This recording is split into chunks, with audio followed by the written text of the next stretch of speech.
नमस्कार बच्चों, आज की इस कक्षा में हम पढ़ेंगे कृतिका भाग 2 का पहला पाठ माता का आंचल। जैसा कि आप देख रहे हैं, इस पुस्तक में आपके 5 पाठ हैं। पहले 3 पाठ माता का आंचल, जाज पंचम की नाक और साना साना हाथ जोड़ी इस बार आपकी परीक्षा में आने वाले हैं। तो हम ये 3 पाठ करेंगे। आज हम करते हैं इसका पहला पाठ। सबसे पहले मैं आपको पाठ का थोड़ा सा सार बताती हूँ कि पाठ में वास्तव में है क्या। ये जो पाठ है, लेखक शिव पूजन सहाय के आंचलिक उपन्यास देहाती दुनिया का एक अंश है। इसमें लेखक ने सन 1930 के आसपास की ग्रामीण संस्कृति का बहुत ही सुंदर व रोचक ढंग से चित्रण किया है। यह पाठ संस्मरण है, यानी आत्मकथात्मक शैली में लिखा गया है। और इस संस्मरण का मुख्य पात्र जो है एक बालक है, भोलानाथ। और बालक भोलानाथ के उसके साथी, उसके पिता, उसकी माता, यूँ समझ लीजिए, प्रमुख सहायक भूमिका में हैं। बालक भोलानाथ का असली नाम तारकेश्वर नाथ है।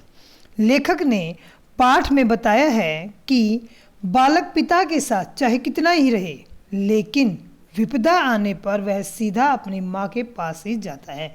यह इस पाठ का मुख्य उद्देश्य है और इसी पर इस पाठ का नाम भी रखा गया है, माता का आंचल। भोलानाथ के साथ भी ऐसा ही होता है। वह अधिकतर समय अपने पिता के साथ ही बिताता है, लेकिन पाठ के अंत में सांप के डर से भागता हुआ लहूलुहान होने पर वह पिता को अनदेखा कर सीधा माँ के आंचल में जाकर छुप जाता है। यह घटना पाठकों के मन को छू जाती है और इसी घटना के आधार पर पाठ का नाम माता का आंचल रखा गया है। बच्चों, ये जो पाठ है, कृतिका के जितने भी आपके पाठ हैं, ये आपके पाठन कौशल में वृद्धि करने के लिए हैं। आपकी पढ़ने की जो अभिरुचि है उसको बढ़ाने के लिए हैं। तो आपको पाठ बड़े ध्यान से पढ़ने हैं, धैर्य के साथ पढ़ने हैं। थोड़े से बड़े हैं लेकिन बहुत ही रोचक है, बहुत ही इंटरेस्टिंग है। तो आप पहले इस वीडियो को लाइक कर दीजिए। आप देख रहे हैं, आपको बड़ा आनंद आने वाला है। आपको ध्यान से सुनना है। मैंने इस पूरे पाठ को बिंदु रूप में आपके सामने प्रस्तुत किया है। उनके चरित्रों के साथ, मुख्य कैरेक्टर्स के साथ मैं इस पाठ को आपके सामने प्रस्तुत कर रही हूँ। तो जो बिंदु जो बनाए गए हैं, जो पॉइंट्स जो बनाए गए, उससे पहला पॉइंट आता है भोलानाथ और उसके पिता। क्योंकि जब बच्चों आप इस पाठ को पूरा पढ़ेंगे तो शुरू से लेकर और अंत तक, थोड़ा पहले तक आप जाएंगे तो वहाँ पर आप देखेंगे कि भोलानाथ के साथ उसके पिता की उपस्थिति प्रत्यक्ष या अप्रत्यक्ष रूप से हमेशा रहती है। सुबह की शुरुआत होते ही बालक भोलानाथ जैसे उठे, पिता के अंग लग गए यानी उसके साथ हो लिए। पिता के साथ ही नहाना, फिर उनके साथ पूजा में बैठना। फिर उनके जो पिताजी थे धार्मिक प्रवृत्ति के दिखाए गए हैं इसमें। वो क्या करते थे, राम नाम की बही लिखते थे। यानी एक बही, उनके पास एक बड़ी किताब, लंबी किताब टाइप को बही बोलते हैं, उसमें वो राम नाम लिखते थे, राम राम राम। फिर उसके बाद क्या करते थे, उसकी पुड़िया बनाते और उसमें आटे की गोलियां डालकर और फिर दूर नदी में मछलियों को डालने के लिए जाते थे। यानी उनके मन में जीवों के प्रति मानवता का भाव था, दया का भाव था। इसमें ये बात भी हमारे साथ छोटी छोटी बातें बच्चों आएंगी, छोटे छोटे सेंटेंसेस, छोटी छोटी बातें उनके व्यवहार की, जिससे हमें पता चलेगा कि जीवन में नैतिकता का और मानवता का कितना मूल्य होता है। तो हम बात कर रहे थे बालक भोलानाथ और उनके पिता की। तो वो पिता के साथ ही नहाते थे, उनके साथ पूजा में बैठते थे, फिर मछलियों को आटे की गोलियां डालने जाते थे, वापसी में पेड़ों की टहनी पर झूला झूलते थे पिताजी के कंधे पर बैठकर, और पिताजी के साथ कुश्ती करते थे। और पिताजी भी जानबूझकर भोलानाथ से हार जाते थे। भोलानाथ के पिताजी उसके हर खेल में शामिल होते थे, उससे अपने हाथों से खाना भी खिलाते थे। वो बात अलग है कि उनकी माताजी कहती थी, पुरुष क्या जाने कि बच्चों का पेट कैसे भरा जाता है, खाएगा बड़े बड़े कोर तब पाएगा दुनिया में ठोर। कोर यानी बाइट्स, कि ज़्यादा भोजन करेगा तो शक्तिशाली बनेगा और दुनिया में अपनी जगह बना पाएगा। तो उनकी माताजी उनको तोते, मैना, चिड़िया के नाम ले लेकर उनको खाना खिलाती थी, राजा बेटा कहती थी। और पिताजी क्या करते थे, उसे पल भर भी रोने नहीं देते थे, हर वक्त उसके आसपास ही रहते थे। तो ये पिताजी और भोलानाथ का इसमें दिखाया गया है कि किस प्रकार से वो आपस में समय व्यतीत करते थे। अब हम बात करते हैं भोलानाथ और उसकी माँ की। भोलानाथ का अपनी माँ से सिर्फ और सिर्फ दूध पीने तक का ही संबंध है, यानी बच्चे की उम्र छोटी दिखाई गई है।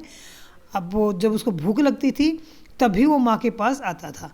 इसके अलावा वह अपना सारा समय पिता के साथ और अपने दोस्तों के साथ ही बिताता था। मौका मिलते ही, माँ होती है ना, माँ को पता होता है, माँ को सब मालूम होता है कि किसी बच्चे का पालन पोषण कैसे किया जाता है। तो जैसे ही मौका मिलता था माँ को पता है बच्चे को सिर्फ खेलना नहीं होता, बच्चे को सिर्फ खिलाना नहीं होता, बच्चे को नहलाना, अच्छे कपड़े पहनना, दुनिया की बुरी नज़र से बचाने के लिए उसको काला टिक्का लगाना, उसके बाल बनाना, उसको रंगीन वस्त्र पहनाना, ये सब माँ को ही पता होता है कि बच्चे के लिए ये भी ज़रूरी है। तो माँ क्या करती थी, उसके सिर में जैसे मौका मिलता बच्चे को पकड़ती और सिर में तेल लगाती। शायद आप लोगों की माँ भी आपको लगाती हो, लेकिन आप लोग नहीं मानते होगे ना, तेल लगाने के लिए मना करते होगे, लेकिन बचपन में माँ ने लगाया होगा।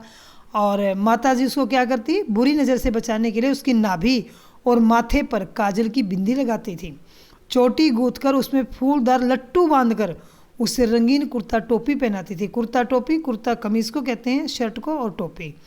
इस प्रकार भोलानाथ को वो कन्हैया बना देती थी। कन्हैया यानी श्री कृष्ण भगवान। क्योंकि बालक छोटा था और आप इमेजिन कर सकते हैं, कल्पना कर सकते हैं कि बाल थोड़े बड़े बड़े हैं और उनमें सिर के बीचों बीच एक फूल सा बना दिया, उसके ऊपर रंगीन लट्टू यानी रंगीन रिबन सा बांध दिया और फूल बना दिया और उसको रंगीन कुर्ता टोपी पहना दिया। आप सोच सकते हो कैसे लगते होंगे, कन्हैया जैसे, श्री कृष्ण भगवान जैसे। यह सब करवाना भोलानाथ को अच्छा नहीं लगता था, लेकिन माँ को अच्छे से पता था कि बच्चे का पालन पोषण कैसे होता है, ये सब भी बच्चे के लिए ज़रूरी है। भोलानाथ की माँ उसे नकली पक्षियों के नाम लेकर उसे खाना भी खिलाती थी।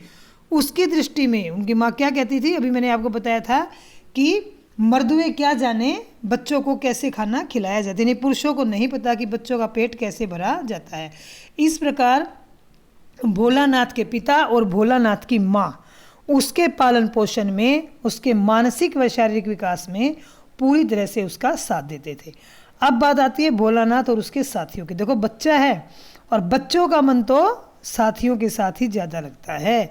यह मानव स्वभाव की साधारण सी बात है कि हर उम्र का व्यक्ति अपने ही उम्र लोगों के साथ बैठकर खुश होता है, और जब वो अपने उम्र के लोगों के साथ बैठता है तो कुछ समय के लिए अपनी परेशानियां, अपने दुख दर्द भूल जाता है। भोलानाथ के साथ भी यही है, वह अपने साथियों के साथ बड़ा खुश होता है, अनेक प्रकार के खेल खेलता है, शरारतें करता है, कभी बागों में जाकर आंधी में टूटे आम खाता है, बारिश आने पर दोस्तों के साथ पेड़ों से चिपक कर खड़ा हो जाता है, और वापसी में बारिश का डर भूलकर अपने साथी बैजू के साथ देते हुए मूसम तिवारी नाम के एक व्यक्ति को चिढ़ाता भी है, और उसको इसकी सजा भी मिलती है। क्योंकि हो सकता है बच्चों ने जब मूसम तिवारी को चिढ़ाया हो तब यह उनकी पाठशाला का समय हो, क्योंकि ऐसा पाठ में कुछ स्पष्ट लिख नहीं रखा है। लेकिन मूसम तिवारी को बच्चे तो मिलते नहीं।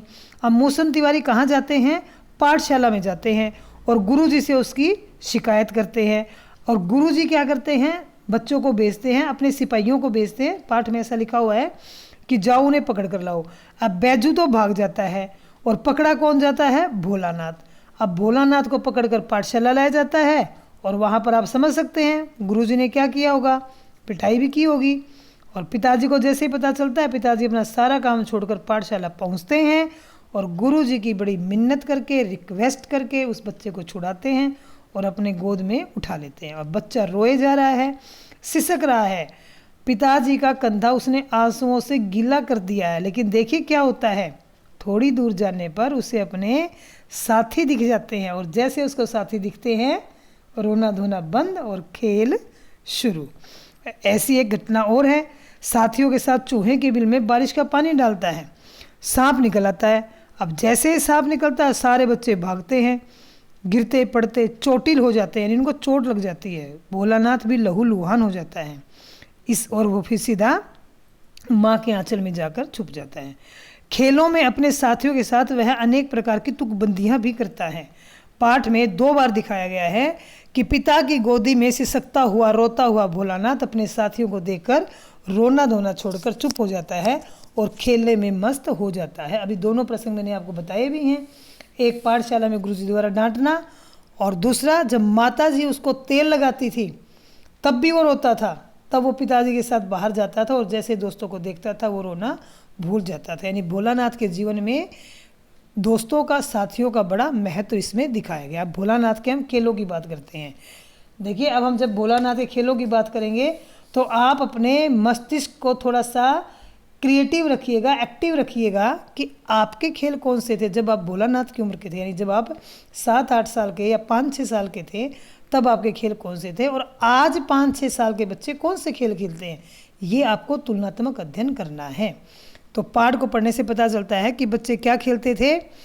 दुकान दुकान का खेल, घर और दावत का खेल, बारात का खेल, खेती का खेल, ये सारे खेल वो खेलते थे। और सबसे बड़ी बात क्या है कि भोलानाथ के खेलों की सामग्री कोई बाजार से खरीदी हुई या महंगी नहीं होती थी, वहीं आसपास की पड़ी हुई चीज़ें, बाबूजी की चौकी है, सरकंडे हैं, कागज़ है, चिलम के खोंचे हैं। चिलम होते हैं ना जो बुजुर्ग लोग हुक्के पे डाल के पीते हैं, तो वो चिलम टूट जाती है तो उसको चिलम का खोंचा। मिट्टी, गिल्ली मिट्टी बना के उसके लड्डू बना लिए, दुकान लगानी है ना उनको, पत्तों की पूरी बना ली।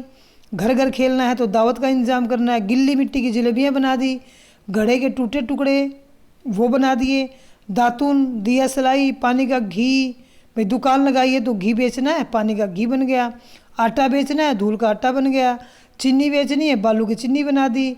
पैसे चाहिए, जस्ते के टुकड़े हैं छोटे छोटे मेटल के, वो पैसे बन गए। दिए का तराजू बना दिया। टूटी चूहेदानी, बारात का खेल खेलेंगे तो टूटी चूहेदानी की पालकी बना दी। आम और केले की टहनियाँ, ये सब चीज़ें वो अपने खेलों की सामग्री के रूप में प्रयोग करते थे, और ये सारी चीज़ें वहीं आसपास होती थी। इस प्रकार बच्चों, भोलानाथ और उसके साथी जो भी खेल खेलते थे वह अपने घर के आसपास बने चबूतरे पर या गली मोहल्ले में खेलते थे, और जो सामग्री प्रयोग करते थे वह भी आसपास की टूटी फूटी वस्तुएं होती थी।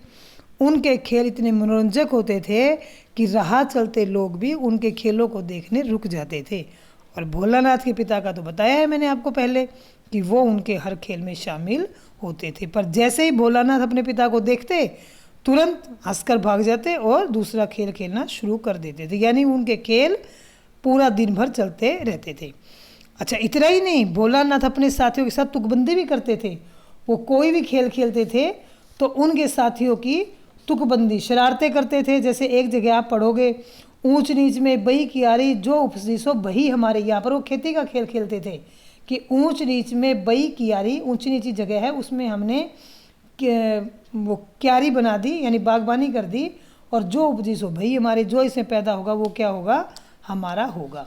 और वो क्या तुकबंदी करते थे, माई पकाई गर गर पुआ, हम खाए बेपुआ ना खेलब जुआ। ये बिहारी बोली है बच्चों, इसमें बिहार की पृष्ठभूमि का ये पाठ लिखा हुआ है, तो इसमें ऐसे ही शब्द आएंगे।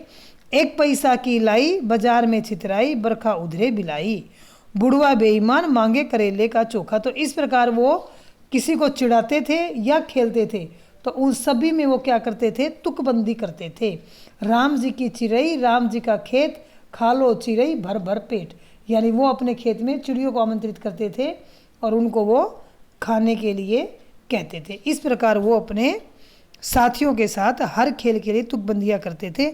आपको भी अपने खेल की तुकबंदियाँ याद आ रही होंगी, तो आप चिंता मत कीजिए, पूरी वीडियो देखने के बाद आप कागज़ पेन उठाइएगा। आपको अपने खेल भी लिखने हैं जब आप 6-7 साल के थे, आप कौन से खेल खेलते थे, एक तो ये लिखना है। भोलानाथ कौन से खेल खेलता है, दूसरी बात ये लिखनी है। तीसरी बात, इस समय जो बच्चा 6-7 साल का है वो कौन से खेल खेलता है, और साथ ही आपने बचपन जो में खेल खेले हैं उनकी तुकबंदियाँ भी आपको लिखनी हैं। एक तुकबंदी मुझे भी याद आ रही है, आपके साथ बांटना चाहूँगी। वो तुकबंदी क्या है, पोसम्पा भाई पोसम्पा, डाकिये ने क्या किया, 100 रुपये की घड़ी चुराई, अब तो जेल में जाना पड़ेगा। याद आ गया होगा आपको भी, अपना खेल भी याद आ गया होगा।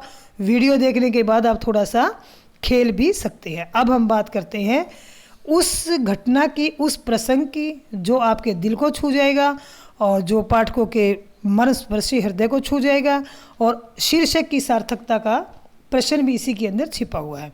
पूरे पाठ में दिखाया गया है कि बालक भोलानाथ का अधिकतर समय अपने पिता के साथ व्यतीत होता था। माँ के साथ तो उसका दूध पीने तक का नाता था, यानी जब उसको भूख लगती थी तभी वह माँ के पास आता था। प्रत्येक कार्य में वह अपने बाबूजी के साथ बैठता था। बाबूजी भी उसके हर खेल में शामिल होते थे और हमेशा उससे अपने साथ रखते थे। लेकिन पाठ के अंत में जब भोलानाथ अपने साथियों के साथ चूहे के बिल में बारिश का पानी डालता है तो अचानक वहाँ सांप आ जाता है। सांप के डर से सभी बच्चे बेतहाशा भागते हैं।